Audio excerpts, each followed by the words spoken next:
Leprechauns have become a widely recognized cultural symbol, especially around St. Patrick's Day, often serving as a simplified and even commercialized emblem of Ireland and its people. In North America, this has reached such a degree that many find it offensive, as the leprechaun and the four-leaf clover are often the only things people know about Irish folklore or Ireland in general. Despite their popularity, beyond the cliches of hidden gold and rainbows, not much is truly understood about these mysterious beings. What is the real origin of the leprechaun? How did this tiny folkloric figure transform into a globalized cultural brand? Most people across the world have at least heard of leprechauns. They've even made their way into China, frequently used as shorthand for Irish identity. This international recognition seems to have started in the mid-1800s, when Gaelic folklore was deliberately spread throughout the Americas. In later Irish folklore, leprechauns played a far bigger role than their small stature suggests. By the 19th century, their stereotypical appearance had formed: waistcoats, buckled shoes, and top hats. Writers and storytellers imagined them wearing clothing slightly old-fashioned, yet still familiar for that era. Earlier traditions, however, describe them in medieval-style garments. These details date from the modern period, but the legend of the leprechaun is far more ancient. Traditionally, leprechauns were solitary tricksters, working as cobblers and occasionally even helping humans. Although mischievous, their pranks were generally harmless compared to the often dangerous and even lethal fairies or the Dáin Siada. Interestingly, in earlier accounts, leprechauns were consistently described as wearing red rather than green. This red attire may have linked them to the underworld, as well as to a related folkloric creature known as the Fir Dearg the Red Man. The poet William Allingham, 1824-1889, even wrote verses describing these little beings. Tip-tap, rip-rap, tic-tac-toe, scarlet leather sewn together makes a shoe. Left, right, pull it tight. Summer days are warm underground in winter, laughing at the storm. Lay your ear close to the hill. Do you not hear the tiny clamor? The busy click of an elfin hammer, the shrill voice of the leprechaun as he merrily plies his trade. He's a span and a quarter in height. Catch him, hold him tight, and you're a made man. Leprechauns were said to be the only truly industrious fairies, amassing wealth through their shoemaking.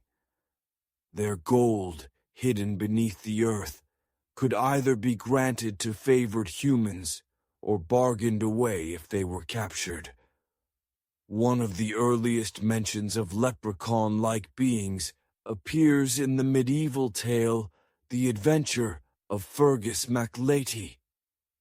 In this story, the King of Ulster falls asleep by the seashore, where he is ambushed by three tiny water sprites known as Luchorpan, from Old Irish Lu, small, and Corpan, body.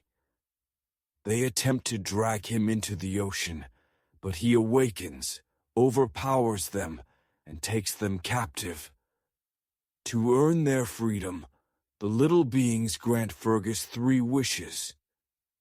Among these gifts is the power to breathe underwater, which later allows him to witness extraordinary underwater worlds. In this way, The Leprechauns became some of the earliest recorded fairy folk in Irish storytelling. Over time, the word Leprechauns evolved linguistically into leprechaun. While the details of their abilities shifted, the core image of the small but cunning being remained constant. In medieval accounts, leprechauns were often depicted as water spirits, associated not only with the land, but also with lakes and seas. These early myths portray them as far more mystical and even perilous than the modern mischievous shoemaker. As folklore evolved, the leprechaun slowly took on a more grounded form, less a spirit of the waters, and more a solitary trickster inhabiting forests, hills, and hidden places in the countryside.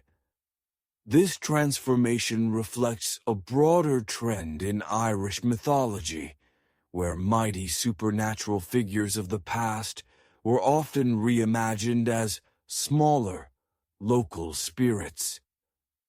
The leprechaun, once a dangerous, otherworldly creature, became a figure of local legend, tied more to luck, treasure, and playful deception than to divine or cosmic forces. By the Renaissance and early modern period, leprechauns had cemented their reputation as clever mischief makers. Yet, unlike demons or darker fairies, they were never truly malevolent. Their tricks were reminders of human greed, folly, and the consequences of underestimating the unseen. By the 19th century, during the Victorian fascination with folklore, the leprechaun became firmly established in literature and popular imagination. Writers and collectors of Irish tales, such as Thomas Crofton Croker, describe them in more detail, often portraying them as solitary shoemakers. Tiny old men dressed in coats and buckled shoes, forever working on a single shoe. This image, romanticized and repeated, became the standard. The mischievous fairy, once tied to water and ancient magic, was now known for hoarding hidden gold and granting wishes only when captured. The shoemaker's craft symbolized both industry and cunning, reinforcing the idea of the leprechaun as a trickster who always kept one step ahead of humans.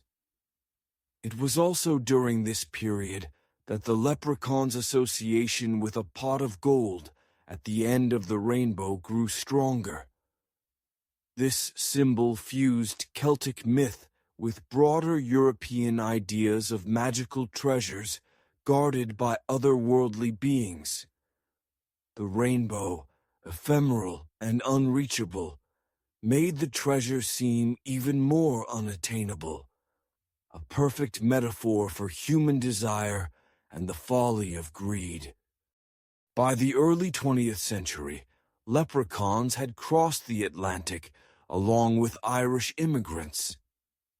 In America, their image softened further, merging with the culture of St. Patrick's Day celebrations. They became cheerful mascots of Irish heritage, good luck, and festivity far removed from their earlier, darker roots.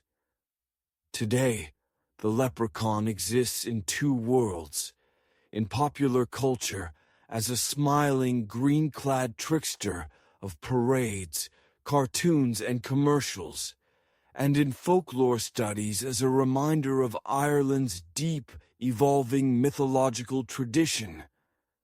The journey of the leprechaun from mystical water sprite to shoemaker trickster, from guardian of hidden gold to cultural icon, shows how myths change with time, reflecting the fears, hopes, and imagination of each generation.